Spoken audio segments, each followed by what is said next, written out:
उत्तर भारत के एक छोटी से गांव धर्मपुर के पास एक बहुत घना जंगल था। उस जंगल के किनारे एक छोटी सी कच्ची झोपड़ी में रहते थे एक गरीब किसान रघुवीर और उसकी पत्नी गौरी। रघुवीर जी, जरा रुकिए। आपने सुना? अभी अभी जंगल की तरफ से कोई अजीब सी आवाज आई। हाँ गौरी, मुझे भी कुछ सुनाई दिया, जैसे कोई दर्द में कराह रहा हो। मुझे तो डर लग रहा है, कहीं कोई जंगली जानवर तो नहीं है। नहीं, ये आवाज किसी जानवर की नहीं लग रही। ये तो जैसे कोई इंसान मदद मांग रहा हो। बचाओ, कोई है क्या? कृपया मेरी मदद करो। हे भगवान, रघुवीर जी, ये तो सच में किसी इंसान की आवाज है। चलो गौरी, अगर कोई मुसीबत में है तो हमें देखना चाहिए, किसी की जान भी बच सकती है। लेकिन जंगल बहुत घना है, अगर अंदर कोई खतरा हुआ तो? अगर हम डर कर बैठ जाएं, तो फिर इंसानियत किस काम की।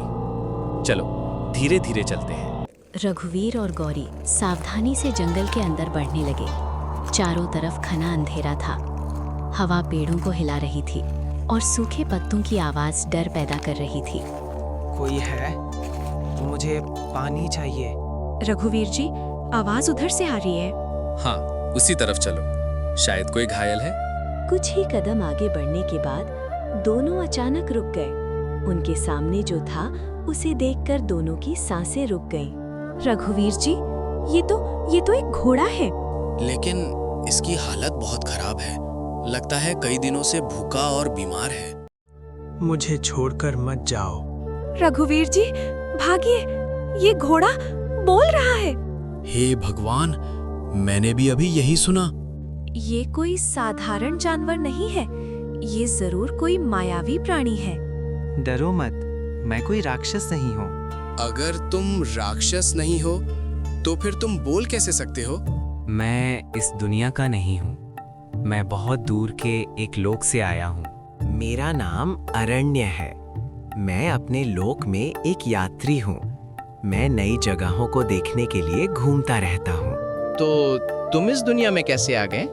मैं बस रास्ता खोजते खोजते यहाँ आ गया, लेकिन इस दुनिया की हवा, यहाँ की बीमारियाँ मेरा शरीर सहन नहीं कर पा रहा। इसकी आंखों में देखिए रघुवीर जी, इनमें दर्द है, डर नहीं। सच कह रहे हो गौरी, कोई दुष्ट प्राणी इतनी बेबसी से मदद नहीं मांगता। कृपया मुझे आप लोग अपने घर ले चलो। मुझे सिर्फ थोड़ा खाना और आराम चाहिए। रघुवीर जी, अगर हम इसे यहीं छोड़ देंगे तो ये मर जाएगा। ठीक है अरण्य, तुम हमारे साथ मेरे घर चलो। सच? तुम लोग मुझ पर भरोसा कर रहे हो? जब कोई मुसीबत में होता है तो हमें भरोसा करना ही पड़ता है। हम लोग गरीब हैं, हमारे पास ज्यादा कुछ नहीं है, लेकिन जितना है उसमें से तुम्हें भी मिलेगा। तुम दोनों मेरी मदद कर रहे हो। मैं तुम्हारा ये उपकार कभी नहीं भूलूंगा। उपकार जैसी कोई बात नहीं, बस इंसानियत है। रघुवीर और गौरी ने बड़ी मुश्किल से अरण्य को सहारा देकर अपनी झोपड़ी तक पहुंचाया। गौरी ने उसे पानी दिया और थोड़ा सा चारा भी रखा। लो अरण्या, पहले थोड़ा पानी पी लो। एक बात बताओ अरण्य, क्या तुम्हारे लोक में सभी जानवर बोल सकते हैं? हाँ, हमारे लोक में हर जीव एक दूसरे से बात कर सकता है।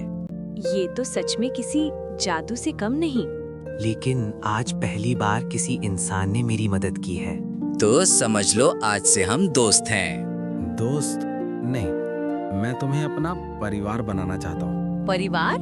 हाँ, क्योंकि आज तुम दोनों ने मेरी जान बचाई है। उस रात तीनों ने पहली बार एक साथ बैठकर खाना खाया।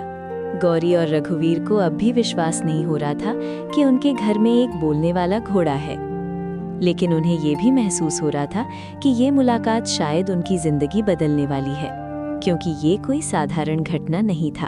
अब मुझे थोड़ा आराम करना होगा। मेरे शरीर में अभी भी बहुत कमजोरी है। हाँ, तुम आराम करो, कल सुबह आराम से बातें करेंगे। लेकिन रघुवीर और गौरी को ये बिल्कुल अंदाजा नहीं था कि जिस घोड़े को उन्होंने अपने घर में जगह दी है, वो सिर्फ एक साधारण घोड़ा नहीं, बल्कि एक ऐसी शक्ति का मालिक है जो उनकी पूरी किस्मत बदलने वाली है। सुबह की पहली किरण जब धर्मपुर गांव की झोपड़ियों पर पड़ी, तब रघुवीर के घर में कई दिनों बाद सुकून भरी सुबह आई थी। रघुवीर जी, जरा उठिए, सूरज निकल आया है। हाँ गौरी, मैं उठ गया। आज शरीर थोड़ा हल्का लग रहा है। शायद इसलिए कि कल हमने एक नेक काम किया है। भगवान अच्छे काम का फल जरूर देते हैं। सुप्रभात माँ। अरे अरण्या, तुम जाते? हाँ माँ, रात भर आराम करने से अब थोड़ा बेहतर महसूस कर रहा हूँ। अरण्या, तुम्हें अब कैसा लग रहा है? क्या तुम खड़े हो सकते हो? मैं कोशिश करता हूँ। अरण्य धीरे धीरे उठने की कोशिश करता है। थोड़ी लड़खड़ाहट होती है, लेकिन वो खड़ा हो जाता है। देखिए रघुवीर जी, ये खड़ा हो गया। वाह अरण्या, ये तो बहुत अच्छी बात है। ये सब आप लोगों की दया का फल है। अगर आप लोग मुझे जंगल में छोड़ देते तो शायद मैं आज जिंदा नहीं होता। ऐसी बातें मत करो बेटा, अब तुम हमारे परिवार का हिस्सा हो।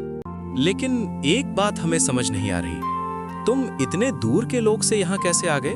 सच कहूँ तो मुझे खुद पूरी तरह याद नहीं। बस इतना याद है कि मैं अपने लोक से यात्रा पर निकला था और फिर अचानक सब कुछ बदल गया। क्या तुम्हारे लोक में भी ऐसे ही गांव और खेत होते हैं? नहीं माँ, वो दुनिया इससे बहुत अलग है। वहाँ प्रकृति और जादू एक साथ रहते हैं। तो क्या वहाँ के लोग भी जादू कर लेते हैं? कुछ लोग करते हैं और कुछ प्राणी भी। अरण्या, तुम भी क्या जादू कर सकते हो? हर शक्ति का इस्तेमाल सोच समझकर करना पड़ता है माँ। इतनी ही बात हुई थी कि अचानक जोर जोर से आवाजें आने लगी। ओ रघुवीर, कहाँ है तू? हे भगवान, ये आवाज तो सेठ दामोदर की लग रही है। वही है। ये सेठ दामोदर कौन है? गांव का साहूकार, जिससे हमने कर्ज लिया था। अगर आज पैसा नहीं दिया तो वो घर का सामान उठा ले जाएगा। ओ रघुवीर, कितने दिन छिपेगा? अब क्या होगा? जो होगा देखा जाएगा, बस तुम शांत रहो। रघुवीर बाहर निकलता है। बाहर सेठ दामोदर अपने 2 आदमियों के साथ खड़ा होता है। उसके चेहरे पर घमंड साफ दिखाई देता है। अरे रघुवीर, आज तो बड़ा आराम से सो रहा था। सेठ जी, बस थोड़ा समय और दे दीजिए। समय? तू पिछले 6 महीने से यही कह रहा है। फसल बस कटने वाली है, मैं आपका एक एक पैसा चुका दूंगा। मुझे तेरी कहानी नहीं सुननी। आज मैं हिसाब बराबर करके ही रहूंगा। तभी सेठ दामोदर की नजर झोपड़ी के पास खड़े अरण्य पर पड़ती है। उसकी आंखों में लालच चमक उठता है। अरे वाह, ये घोड़ा कहाँ से आया? ओह, घोड़ा? इतना शानदार घोड़ा मैंने पूरे गांव में नहीं देखा। सच बता, ये घोड़ा कहाँ से चुराया है तुमने? नहीं सेठ जी, ये मुझे ससुराल वालों ने दिया है। वाह रघुवीर, तेरी किस्मत तो चमक गई। ठीक है, पैसा नहीं है तो कोई बात नहीं। जब तक तू मेरा कर्ज नहीं चुकाता, ये घोड़ा मेरे पास रहेगा। नहीं सेठ जी, आप ऐसा नहीं कर सकते। क्यों नहीं कर सकता? ये घोड़ा बीमार है। अगर आप इसे ले जाएंगे तो ये मर जाएगा।